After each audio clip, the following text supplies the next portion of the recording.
手があったのよ。それは短いじゃん。どこよ。短いじゃん。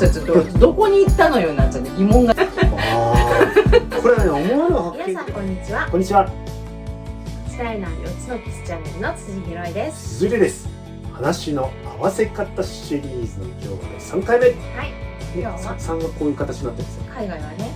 いや僕もこっちもなんでこうなのかなと思ったわけ。それって OK サイン、日本ではね、はいはい。OK サインじゃんと思ったけど、例えば台湾とか行くと、こっちだったかこっちか忘れ、こっちだね確か、これだと8になるよって言われてね、なんで肉まん3つくださいって言ってこれやったら8個出てくるんですよ。出るね。大変なんでこうやるんですけど、この方が楽なんだよね、指が。手の骨の作りの関係ね。そう、楽じゃんっていうことでやってます。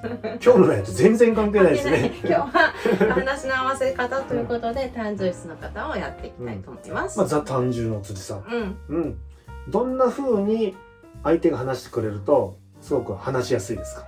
短く簡潔に。例えばどんな感じ？例えば面白いところがあったよと。はい。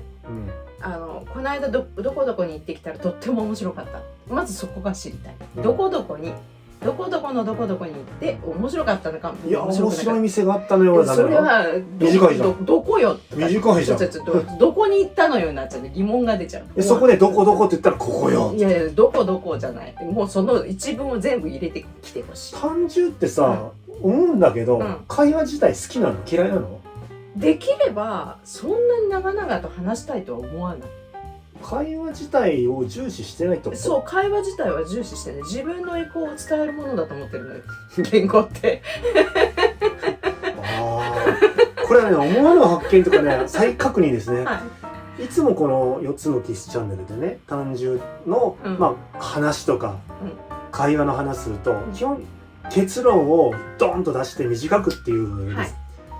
そうすると会話って長くないじゃんと思うと、楽しくないじゃんと。楽しむためにやるじゃなくて、自分の意向を伝えるため、相手の意向を聞くための手段だと思ってるので。なんてなんて合理的な単純は合理的だからね。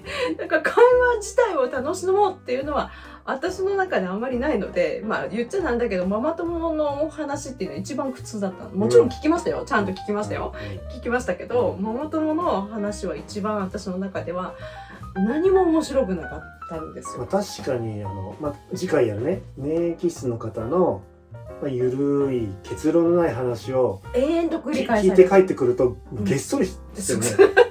もうね、自分を抑えるのでげっそりしちゃう。前ね、とあるクライアントさんに行って、免疫多血の人のちょっと相談に乗ってほしいということです。相談と言いながら、もうずっと延々と不満を、その人が抱いてる不満を聞いて、聞いてる。2時間半、3時間ぐらいやってるのかな。でもね、僕はまともに聞いてるとそれは嫌になってくるんで、聞きながら違うこと考えたりして乗り切ったんですけど、ついさ真剣に聞いてるわけですよ。はい、私は真剣に聞きます。で事務所に帰ってきたら、最近ちょっと事務所の改修工事やってるんでね、その大工さんが出てきて「どうしたんですか、そんなヘロヘロな顔げっそりして」って言った時に「実はこうで聞いた時に」つって「それは大変だ」その人も単純なんでね。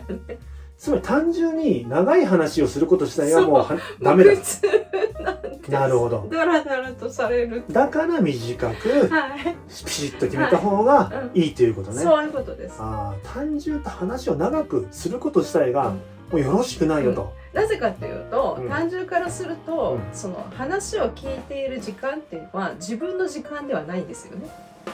自分の時間を取られちゃってるみたいな感じがあるのよ。もっとこの時間他のことができるのにとか、そういうふうに思っちゃうわけ。なるほど。昔ね、営業をやってた時に英語でとある賃貸業のね、アパートとかのところに行った時に話は短く済ましてください、我々は秒単位で仕事してますんでって言った時にこの野郎とかってそんな上から目線の態度でよくね、お客様商売してるな。でも面白かった。それ社長さん兼所長さんね。はいはい。そうするとね、社員の皆さんも同じこと言い出すんですあ、よ。そうだね。受付のお姉さんも「私たち美容単位で仕事してますんで」って言うから「分かってるよ」とか言わないけどね、もちろん営業なんで「あ、そうですよね」っつって簡潔に話をするんしたけど一応言うとね、とても横柄に感じます。いや、こっちだって自分のでお互い時間を使ってるから有意義な時間の意味が違うね。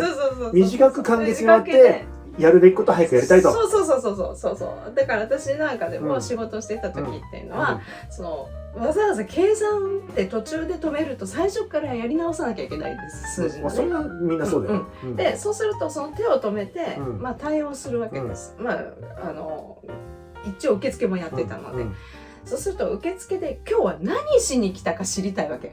この人が一体何を売りたいのか、どこの人で何を売りたいのか、それともDM を出してくださいとか、なんか目的が知りたいわけ。でもその目的を話さずずっとダラダラ世間話をされるとちょっとプチッとくるわけね。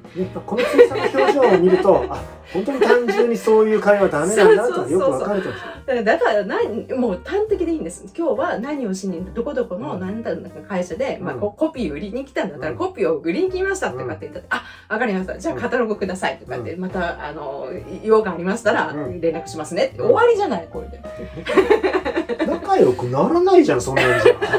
仲良くなりたいと思うんだったら回数くればいいじゃん。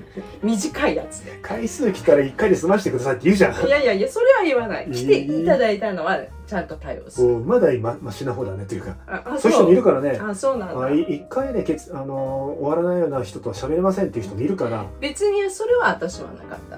そこはそういう人出会ったことはないけど、やっぱ受付をやる以上は来ていただいたっていうことは時間を使っていただいたことだから、そこは大事にしましょうって言われてたので。そう昔ね、またこれ営業やってた時なんだけど、初めて会うお客様と、建築関係の社長さんだったかな、かなり変わり者で、なかなか俺様だよって聞いてたから、言ったら本当にすごい俺様で喫茶店にいるって言ったから言ったら「ああで今日は君には能力があるのか?」といきなり言ってきて「君には能力あるの?」って言ってきたから、僕は「あります」ってとりあえず答えたら「おお、どういう能力だったらこうです。ああ、なるほどな、ちょっと話してみろ」と。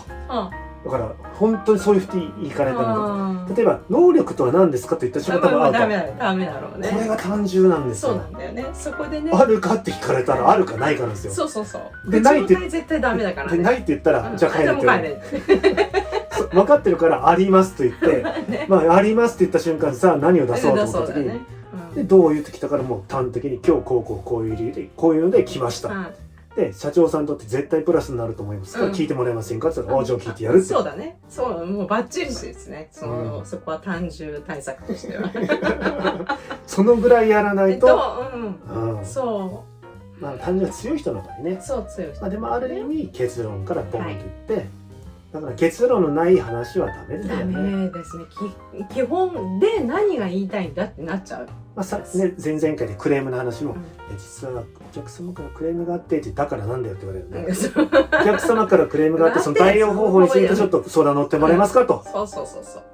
こういう対応したいと思いますけどどうですかとか。どうしたらいいですかもダメなんで。ダメ。お前自分で考えろ。